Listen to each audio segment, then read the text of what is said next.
The ancient foundations for the puzzle or problem of free will stretch back to ancient Greece, at least within the Western history of philosophy, to the school of Stoicism, and specifically to Zeno of Elea, the father of Stoicism.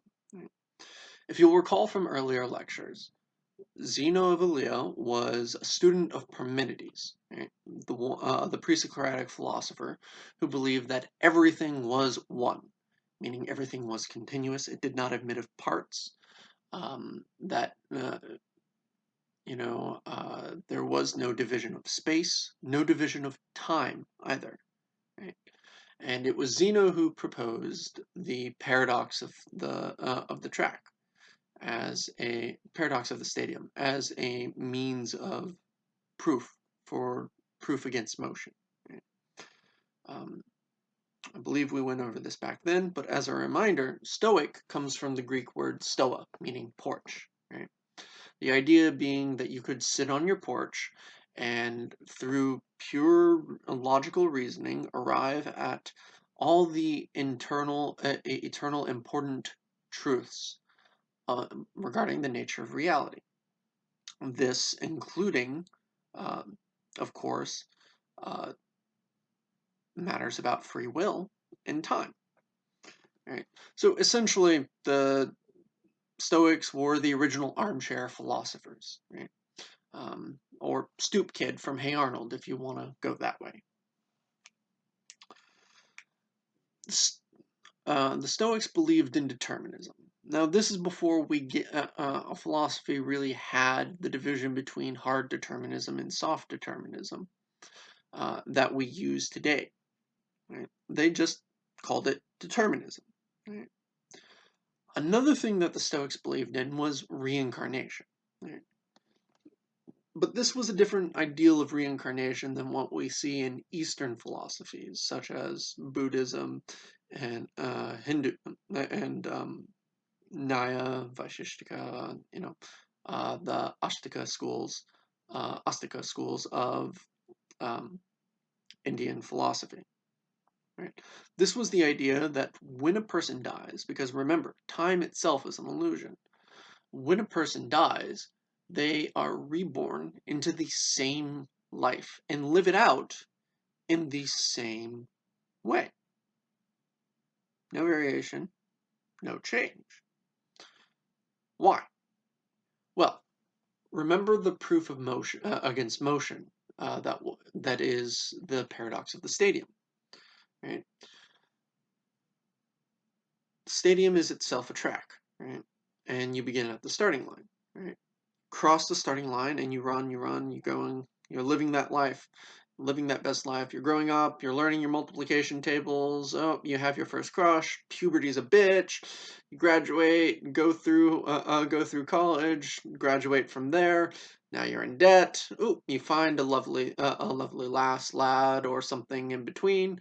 Um, I wouldn't say lax, but that just sounds like an abbreviation for laxative, so whatever. There's got to be a gender neutral term for that, but let's ignore that and continue with the example. You marry, you have kids, or you don't, right? Go work 9 to 5. Now I've got Dolly Parton stuck in my head, right? Keep on going. Midlife crisis sucks about as much as puberty does. I can tell you because I've already gone through one. Not a good indication of my lifespan. Retire. Now you retire and live out the remainder of your days, and you die. And in dying, you cross the finish line, which is also the starting line. Right? And you run the same lap over and over again. But because time itself is an illusion, this isn't like you're living your life linearly along that lap and then starting over. No, all these moments are occurring simultaneously, right? And constantly, forever and ever and ever and ever. Right? So you have no control over how any event in your life actually goes, according to the Stoics.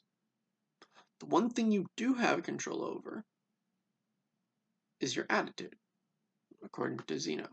Right? You have the ability to accept your fate, to accept that you have no control. Or you can fruitlessly deny this and struggle to assume control over your life that is, frankly, impossible. Right? To try and change fate, to cling to the efforts of your living. Right? And it's in this that we find, for the Stoics, the source of happiness. Right?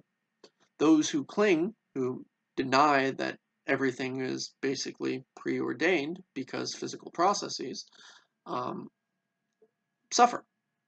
Whereas those who accept their fate can be apathetic. Right? And in that apathy find peace. This peace being the closest analog to happiness and the good life that one can achieve amongst the Stoics.